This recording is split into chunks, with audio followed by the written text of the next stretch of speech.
Maximum 90% जो वक्त की प्रॉपर्टी उसमें मस्जिदें बनी है, खानकाह है, मजार है। विद ऑल ड्यू रिस्पेक्ट, अभी आपको मैं एक्सपोज कर दूंगी। आपने कितने एजुकेशनल इंस्टीट्यूट खड़े कर दिए इन वक्फ की जमीनों पर, गिनवाइए मुझे।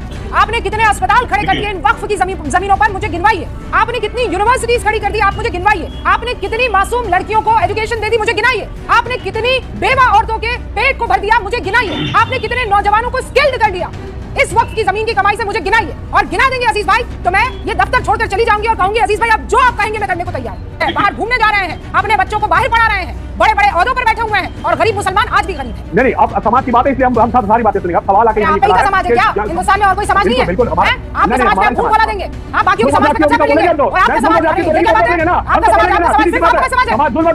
समाज नहीं है। नहीं बोलेंगे क्या? हर चीज में मेरा समाज किस में ना, ये चलेगा नहीं, ये गुंडागर्दी नहीं चलेगी आपकी।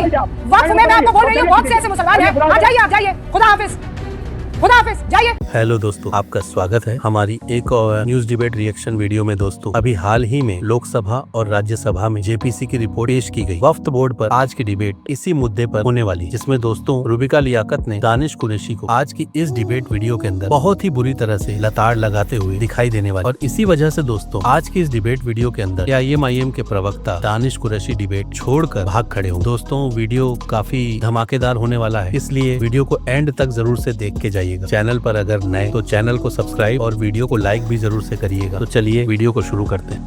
सिंपल सी बात है ना दानिश भाई, हो सकता है आपको पार्टी की लाइन लेनी पड़े, लेकिन सच ये है ना कि मुसलमान भी इससे परेशान है। मतलब आप रक्षा मंत्रालय और जो सरकार के पास जमीन है उसके बाद तीसरे नंबर पर वक्फ की जमीनें आती हैं हर जगह। मतलब रेलवे स्टेशन से लेकर वो कुंभ की 65 एकड़ जमीन भी एक ने बोल दिया ये तो वक्फ की संपत्ति है। 55 एकड़ जमीन, सोचिए आप, जिसकी जो मर्जी आ रही है ये जमीन हमारी वक्फ की है। अरे भाई तो उसका कुछ भले से काम ही कर लेते, इतनी गुर्बत में ना रहता मुसलमान फिर।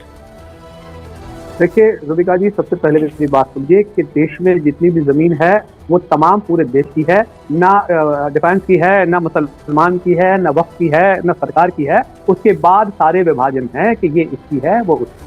अब सबसे पहली बात, प्रदीप भंडारी को शायद इसका ज्ञान नहीं है या भारतीय जनता पार्टी को इसका ज्ञान नहीं है। बहुत जिम्मेदारी से कह रहा हूँ, नोट करना हो तो कर लीजिएगा कि कोई भी प्रॉपर्टी का मैटर, इसका तो छोड़ रही है आप वक्फ बोर्ड का, कोई भी प्रॉपर्टी का मैटर जैसे ही सिविल कोर्ट में जाता है तो सबसे पहले रजिस्ट्रार जो है, झूठ बोल रहे हैं। कोई दूसरे बोर्ड को इस ट्रिब्यूनल पावर नहीं है, बाकी हर मैटर पहले डिस्प्यूट का सिविल कोर्ट में जाता है।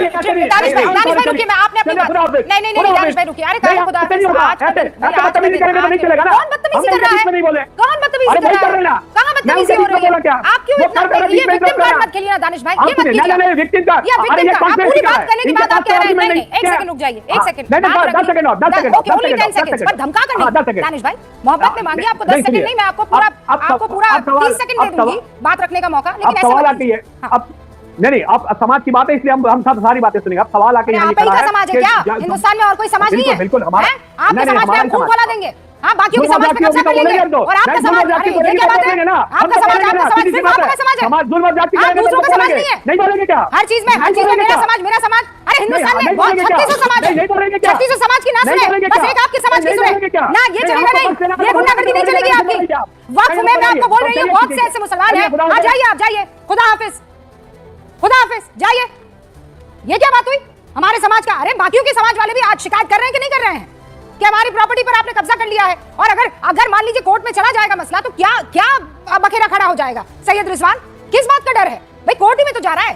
कौन कह रहा है कि आपको नहीं जाकर और वहां पर तिरुचुपल्ली में या फिर आपको जाकर काशी के जो पीठ में जाकर और आपको बोलना पड़ेगा कि वक्फ का मामला सुलझा दीजिए? कोर्ट में भेजा जा रहा है।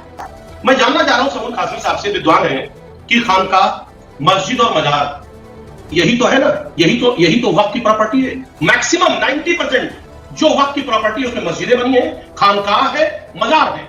मैं एक बात बताइए कि जरा बताएं हमें कि खानकाहों से क्या इनकम लेंगे, मस्जिदों से क्या इनकम लेंगे और मजारों से क्या इनकम लेंगे, और साथ ही साथ जो कब्रिस्तान है उससे क्या इनकम लेंगे? सर ये मैक्सिमम 90%। डोंट से नहीं आप 90%।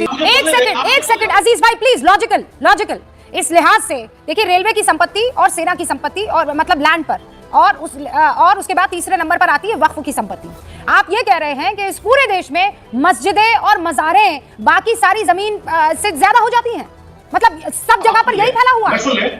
देखिए मुझे प्लीज कंप्लीट करें। मैंने कहा कब्रिस्तान, खानकाह, मजार, मस्जिद, ये मैक्सिमम प्रॉपर्टी इसकी है जो कुछ और बची है 10-20%, हाँ। उसमें सरकार ने उसे एक्वायर कर रखा है। सुनिए मेरी बात, सरकार ने एक्वायर कर रखा है, तो जो इनकम आप किससे लेना चाह रहे हैं? सरकार तो बहुत ही चंद पैसा सर देकर रुकिए ना, के, अभी मैं बहुत आपको थोड़ा सा अजीज पैसा भाई देकर के, with all due please respect अभी आपको मैं एक्सपोज कर दूंगी और फैक्चुअली एक्सपोज करूंगा। 55 एकड़ जमीन जो है जहां पर कुंभ हो रहा है बिल्कुल। वो वक्फ की है ना? वक्फ वाले कह रहे हैं कि ये तो हमारी प्रॉपर्टी है। अजीज भाई नाउ प्लीज बहुत ईमानदारी से मुझे ये बता दीजिए, और हम ये इतना आप डिटेल में मत जाइए, आम पब्लिक जो है बहुत इसे आसानी से समझने में यकीन रखती है, इतने बड़े बड़े लफ्जों की जरूरत नहीं है। अगर आप सबसे अमीर हैं, अगर आपकी कमाई बहुत शानदार है और कमाई हो रही है, ये मत कहिए कि कहां से कमाए, वो मस्जिद में बैठने वाले मुअज्जिन से कैसे कमा सकते हैं। ना ना ना, कमाई गजब की हो रही है, किराए पर चढ़ चढ़ के शॉपिंग मॉल बन गए हैं बड़े बड़े। आप मुझे ये ना बताइए कि वक्त की जमीन पर कुछ हो रहा है कि नहीं हो रहा है। आपने कितने एजुकेशनल इंस्टीट्यूट खड़े कर दिए इन वक्फ की जमीनों पर, गिनवाइए मुझे।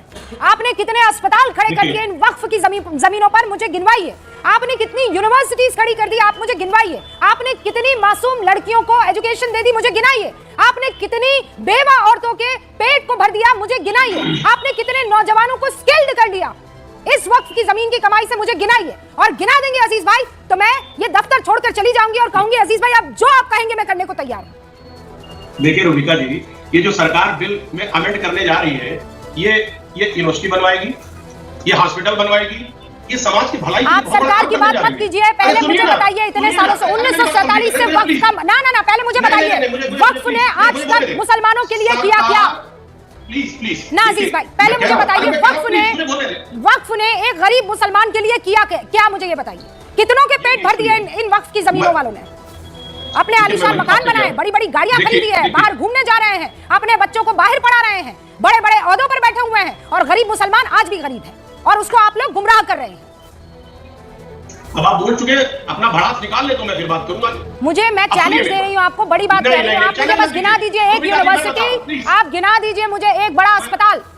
मैं कह रहा हूँ, मेरी बात सुनिए ना, मेरी बात सुनिए। ऐसा है, मैं वही कह रहा हूँ कि क्या सरकार अब इसका एजेंडा बदल गया है? क्या इन वक्फ की जमीनों पे क्या ये अस्पताल बनाने जा रही है? क्या यूनिवर्सिटी बनाने जा रही है? छोड़ दीजिए ना, आप इस सरकार को छोड़ दीजिए। सरकार के बस में तो अभी नहीं था ना, अभी तक तो वक्फ के बस में था ना, अभी तक तो मुसलमानों के बस में था ना।